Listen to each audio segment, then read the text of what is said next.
One of UNESCO's three organs, including the General Conference and the Secretariat, the Executive Board has a constitutional mandate to ensure the effective and rational execution of the organization's program. We are entrusted by the General Conference to carry out the day-to-day supervision of the implementation of the program, and we do so in collaboration with the Director General and her team. Throughout the years, the scope of our work has changed and membership in the Executive Board has grown. Initially, the board was comprised of 18 representatives, renowned individuals nominated in their personal capacity from amongst the member states of the organization. Today, as you know, we are 58 colleagues who act as representatives of member states, a subtle change that occurred in the early 1990s following the major reform of its membership initiated by Japan.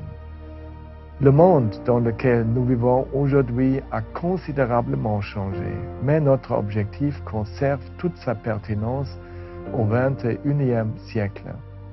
Cette vidéo capture l'essence du travail du Conseil exécutif, prouvant son utilité et sa pertinence dans ce monde en constante évolution.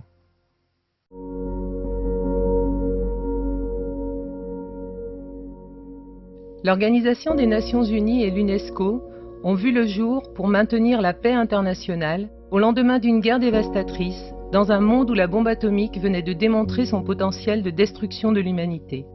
Rétablir la confiance dans le pouvoir d'une coopération intellectuelle était alors une tâche des plus ardues. Le 24 octobre 1945, la Charte des Nations Unies entrait officiellement en vigueur. L'article 57 de la Charte constitue le fondement spirituel de l'UNESCO en ce qu'il prévoyait la création d'une institution spécialisée consacrée à la coopération dans les domaines de l'éducation et de la culture qui permettrait de terrasser l'esprit maléfique et lutter contre les idées qui avaient conduit à 2 guerres mondiales et menaçaient d'anéantir la vie humaine. Le vendredi 16 novembre 1945, Madame Helen Wilkinson, présidente de la Conférence des Nations Unies pour l'établissement d'une organisation éducative et culturelle et ministre de l'Éducation du Royaume-Uni, a ouvert la 10e séance plénière, au cours de laquelle les délégués ont officiellement signé le texte définitif de l'acte constitutif de l'UNESCO. Since wars begin in the minds of men, it is in the minds of men that the defences of peace must be constructed. L'acte constitutif de l'UNESCO a donné à la coopération une dimension politique encore plus forte. Parallèlement à la première session de la Conférence générale, la première réunion du Conseil exécutif s'est tenue dans les locaux de l'hôtel Majestic à Paris. Le premier point inscrit à l'ordre du jour du Conseil exécutif était l'examen des propositions de candidature au poste de directeur général de l'UNESCO. Sur recommandation du Conseil exécutif, la Conférence générale a élu, le 6 décembre 1946, le professeur Julian Huxley au poste de directeur général de l'UNESCO pour un mandat de 2 ans. These two important meetings represented a great achievement, the fruit of a long and intricate process of negotiations which had started after the First World War. Evolving with its representation across the world and the needs of its ever-growing constituencies, the number of Executive Board members has increased from the initial 18 to 58. Today, 70 years later, the world has made enormous advances, but the times are still turbulent. One of the most difficult things in society, in life, is to be able to change existing attitudes of men and women. It is never easy to take a society from one point to the other. People get used to a certain approach, and even when conditions change, they still stick to that approach. And that is one of the problems that is facing us. The call for UNESCO to tackle the challenges of poverty and inequality, the threat of violent extremism, the consequences of conflict, and rising pressure on the planet has never been so vibrant. Que ha llegado la hora también de extender nuestras posiciones hacia un reparto común de la alegría y de la esperanza.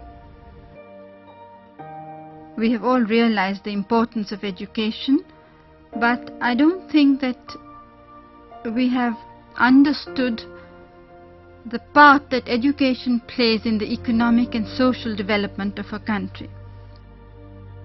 UNESCO needs to make the most of the tremendous opportunities that exist. The creation of the United Nations and its specialized agencies appeared to signal a universal wish for peace.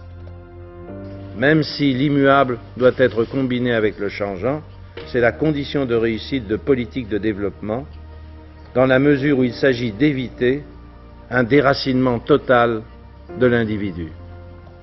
إن السلام هو حق الناس عندما تخلد للنوم بعد يوم منهك أن تتوقع صباحا آمنا أكثر.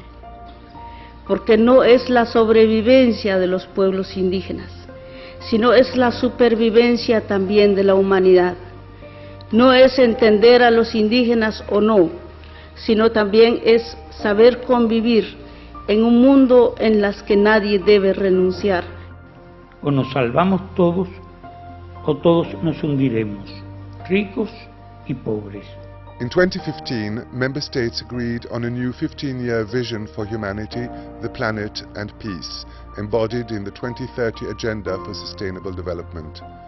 UNESCO's ideas stand at the heart of this new agenda in education, the sciences, culture, communication and information. And we must remain as committed as ever to the values and objectives that we share in order to build a better future for all. I believe that we are all united around certain values, the values of UNESCO, which are the values of peace and sustainable development.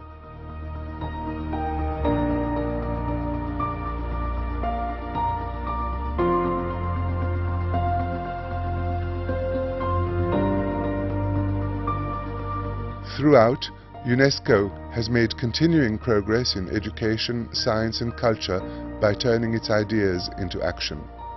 The Executive Board holds a key role in promoting these universal values as the guardian of these principles enshrined in UNESCO's constitution. It is precisely in this time of crisis that the ideals and ideas of UNESCO for building a peaceful humanity through international cooperation prove to be more important and relevant than ever before.